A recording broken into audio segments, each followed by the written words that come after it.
I feel the Spirit moving in me. I feel the Spirit moving in me.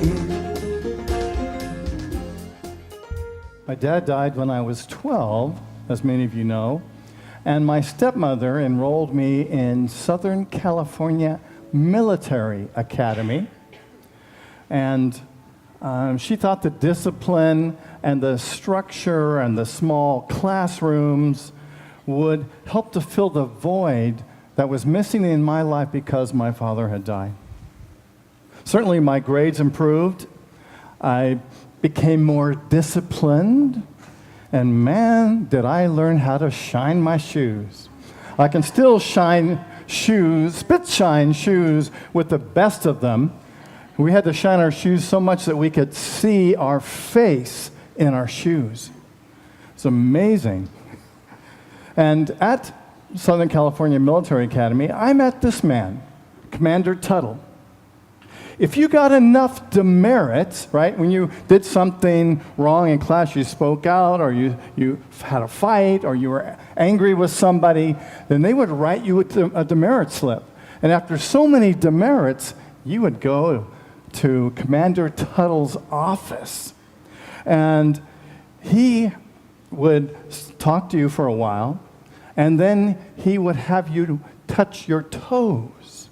And he had this big paddle that was probably, it seemed like it was this big, but in reality it was probably this big, and it had holes in it, right? So that it could move quicker, and he could swat you with this paddle. And it was a frequent sound on the campus to hear the whoosh and the pop and the ah everywhere in the campus. Happened many times a day. Often the reason people were sent to Southern California Military Academy was because they were unruly in their parents' eyes, and the parents wanted them to get some discipline. I only had one occasion to confront Commander Tuttle, and it was around a promotion that I desired. I was a sergeant, and I wanted to be a second lieutenant. And so I took all the exams, which were practical, leading the drill team and marching and doing all these maneuvers with rifles and standing at attention, and a written exam as well, to pass that test to become a second lieutenant. So the day of the ceremony, and this is actually a ceremony, I wasn't here at this time, but this is Southern California Military Academy. This is one of our big assemblies that we had once a month where people were promoted. And my name was called, and I came forward, and I was promoted to staff sergeant and not second lieutenant like I wanted. I was quite disappointed. You could say that I was angry. And so my stepmother said that, well, maybe I should go and talk to Commander Tuttle. So I went into his office, and I said, Commander Tuttle, can I talk to you? And he's like, yes. And I said, you know, I took the test to become a second lieutenant. And he says, yes, congratulations. And I said, yeah, but I didn't want to be a staff sergeant. I took the test for second lieutenant, and that's what I want. I want to be second in charge of the drill team. I was on the drill team, and I was the one that carried the flag in the front of the drill team, and the next position is usually to become second in charge, and that's what I wanted. And so he picked up his paddle off his desk, and he held it in his hands, and he spun the paddle in his hands. And he said, so are you telling me that you don't like my decision? And I said, well, no, sir, and yes, sir. I really wanted to be a second lieutenant. I took the test, and I believe I passed the test. And he says, well, you know, nobody in this school makes it to second lieutenant as fast as you are asking us to promote you. I said, I know, sir, but I've qualified for it. I've taken the test, and I believe I passed the test. So he took the paddle, and he put it down on his desk. And he said, you're right. And he said, you are demonstrating to me exactly the kind of person that I want as a second lieutenant at Southern California Military Academy. So I will promote you to second lieutenant in the next assembly. and then he stood up, and he took my trembling hand, and he shook it, and he saluted me, and he smiled. And I walked out the door, and I thought, I've never seen that man smile the whole time I've been there. This doesn't seem natural.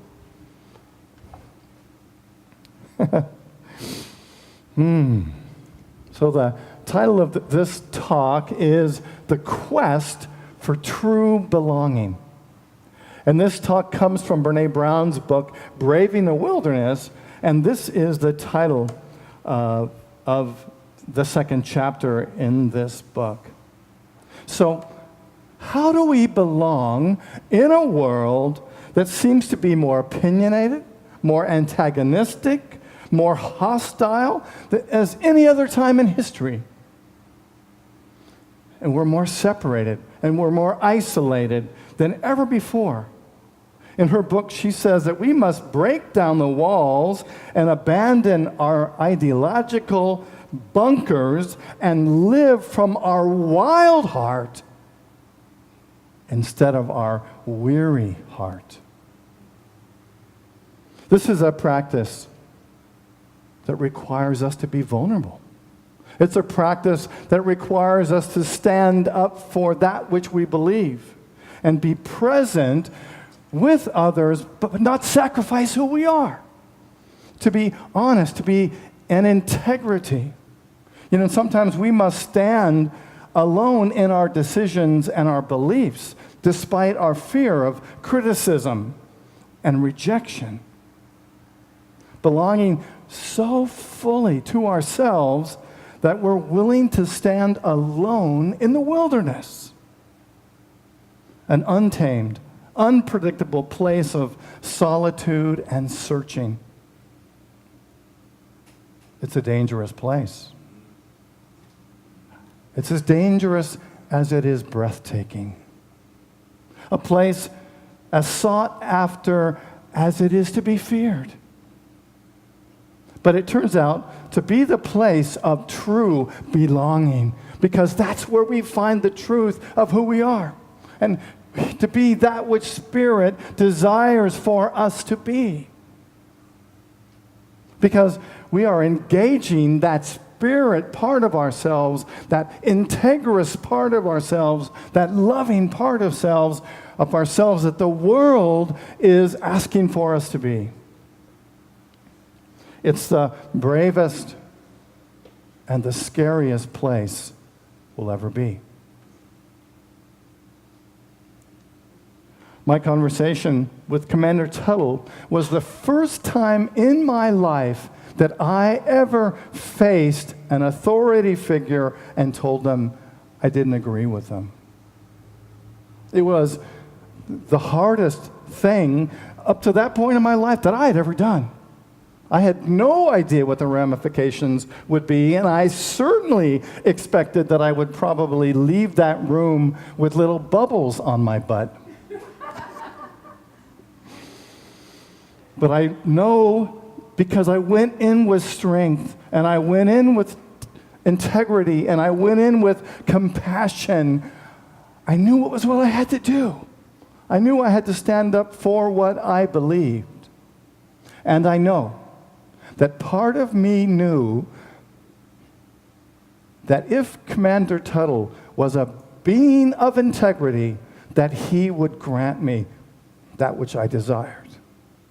Because I went in with love, without confronting him or really making him wrong. I came in with such passion and desire for that I believed I deserved.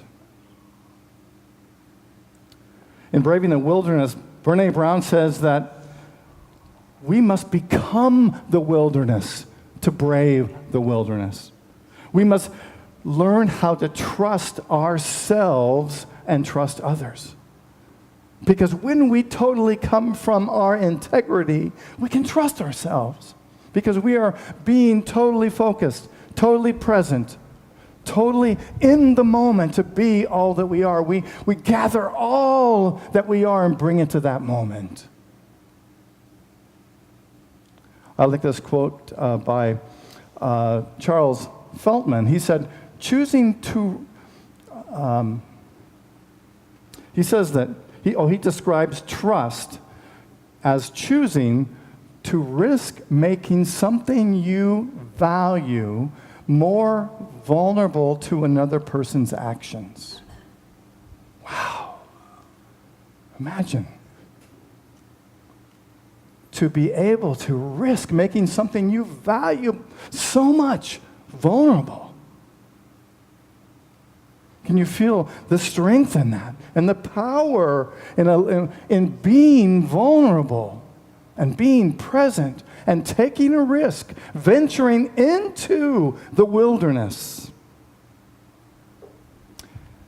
In Braving the Wilderness, Brene Brown discusses 7 elements that she says are essential in trusting ourselves and in trusting others.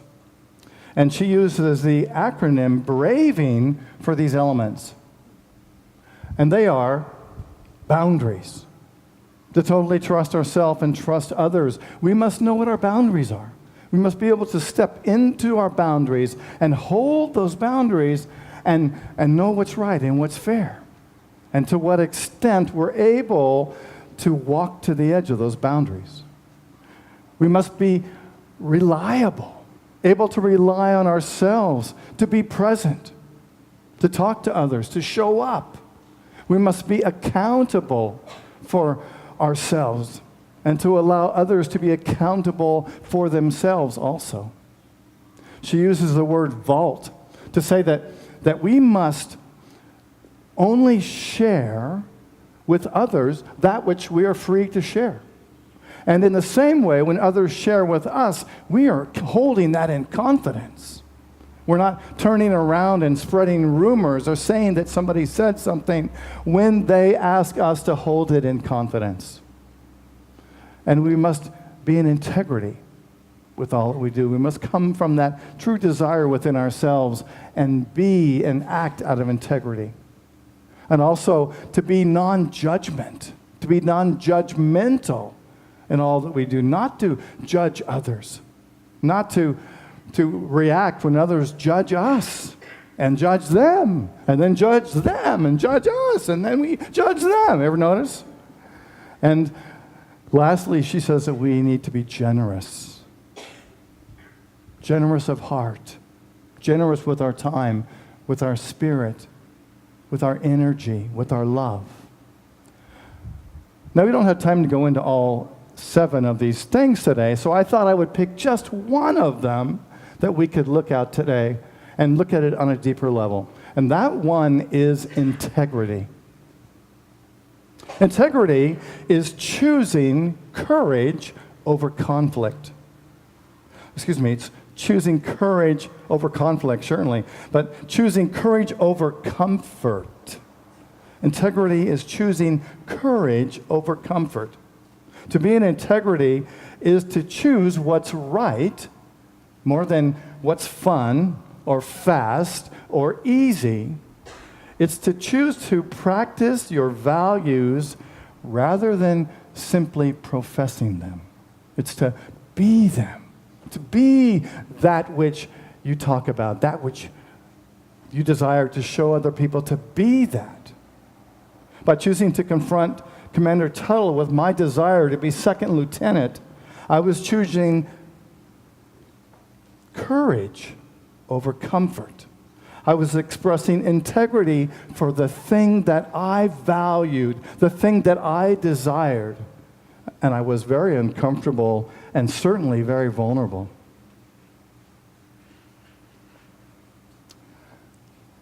Daryl Davis is a blues musician.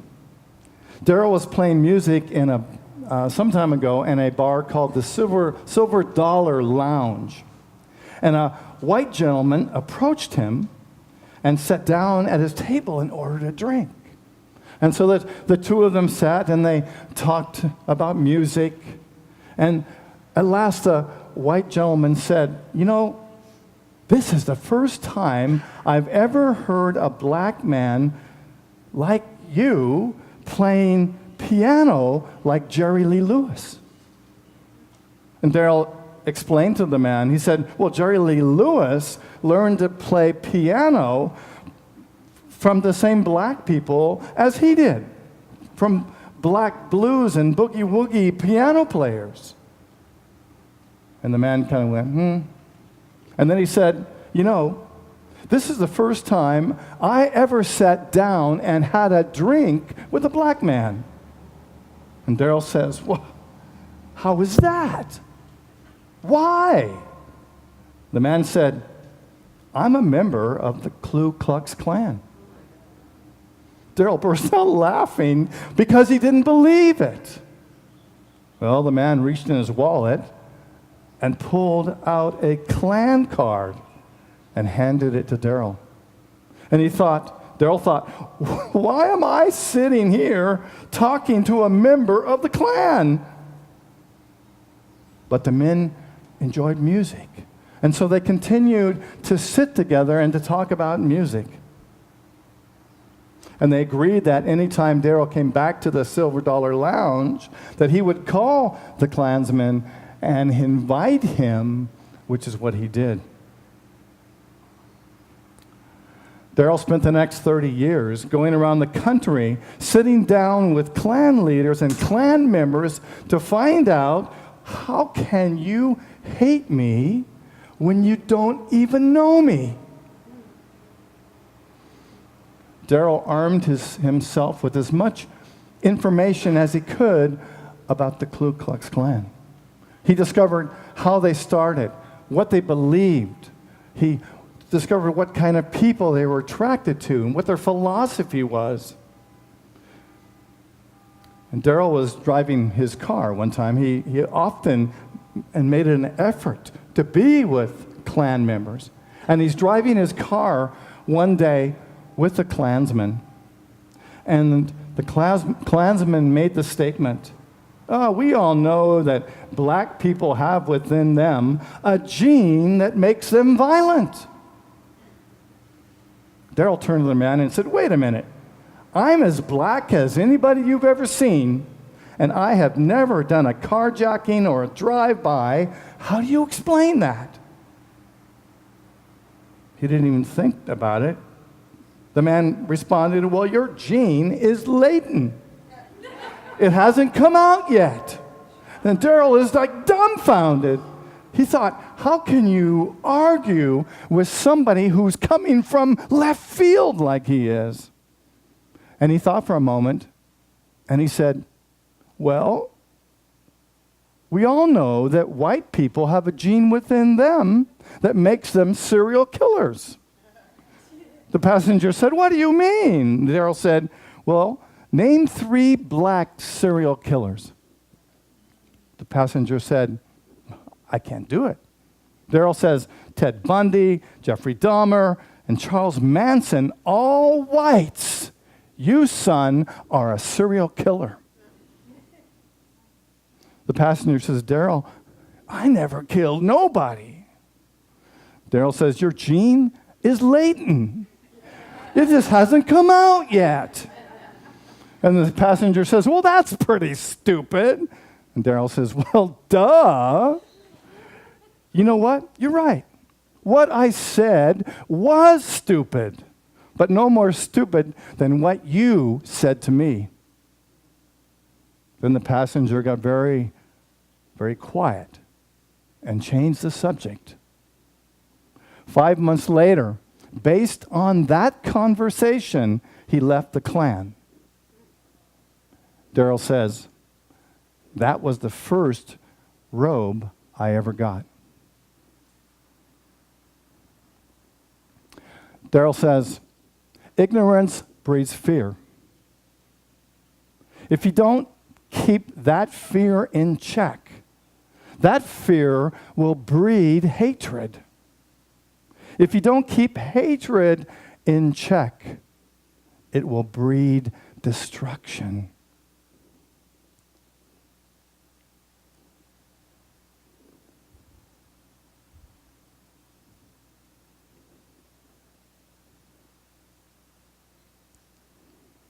Integrity is choosing courage over comfort. To be in integrity is to choose what is right over what is fun, or what is fast, or what is easy.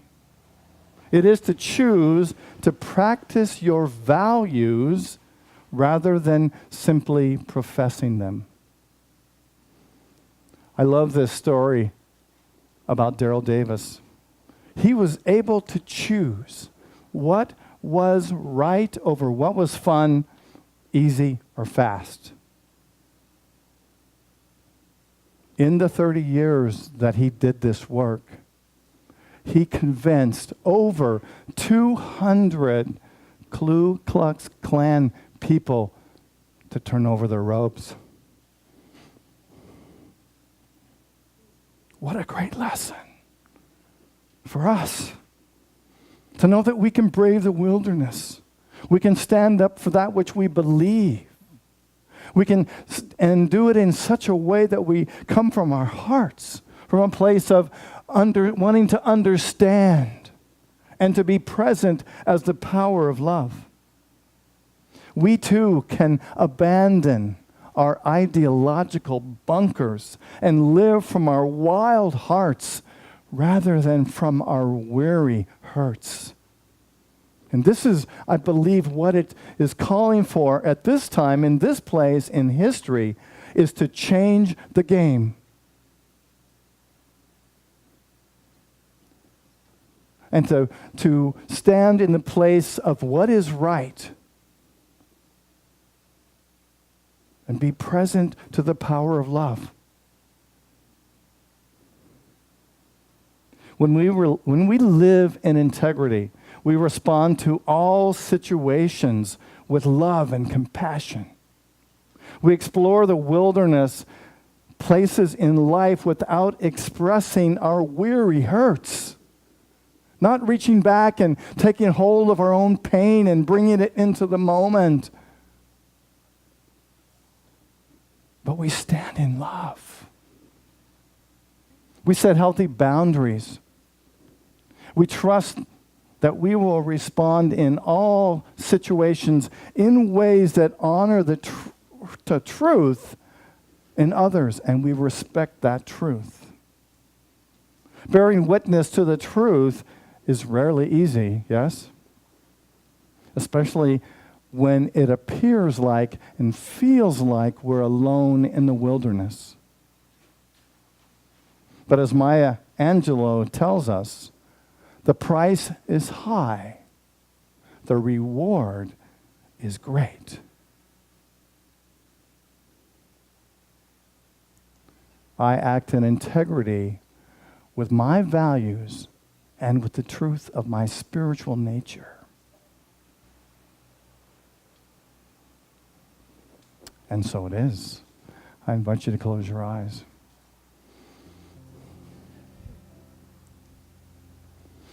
And take a deep breath. Breathing into this moment.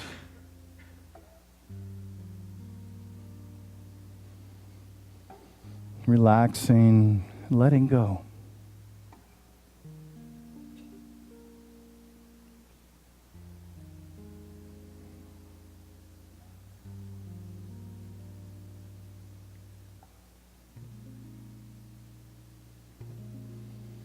What is it like to be in integrity for you?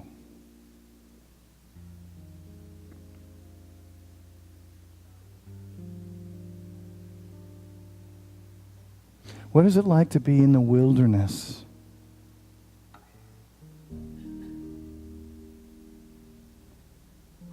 and to be present to what you value. And to do it in such a way with friendship.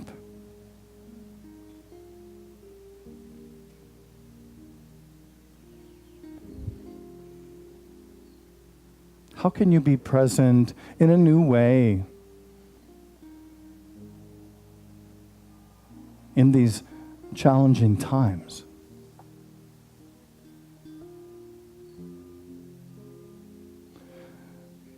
The presence and the power of Spirit that is you, that is your truth, is calling you forward to be a different voice.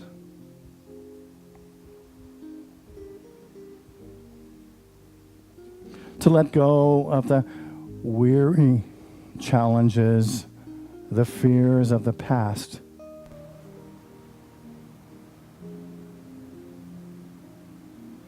To grow from that weariness and be the strength of life and light and truth.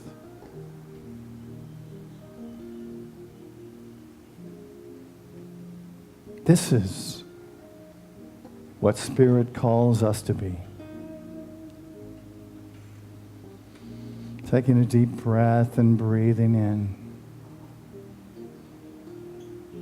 Breathing out. Let's pause for just a moment and allow the energy of Spirit and integrity to settle and to rest in our beingness, in the silence.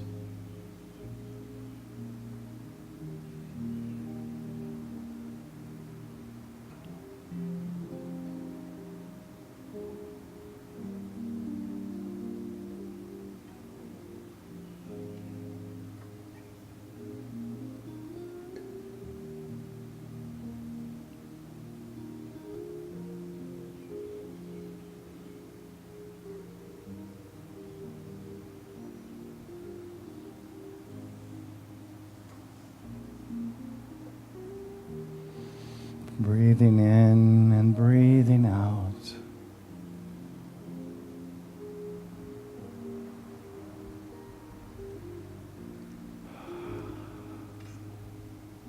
As we gently begin to allow our awareness to return to this moment, filled with the truth of living with integrity in everything that we think, everything we say,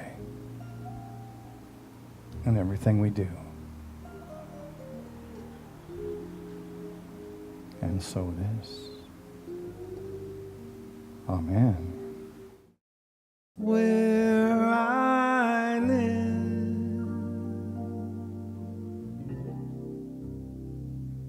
they're all rain.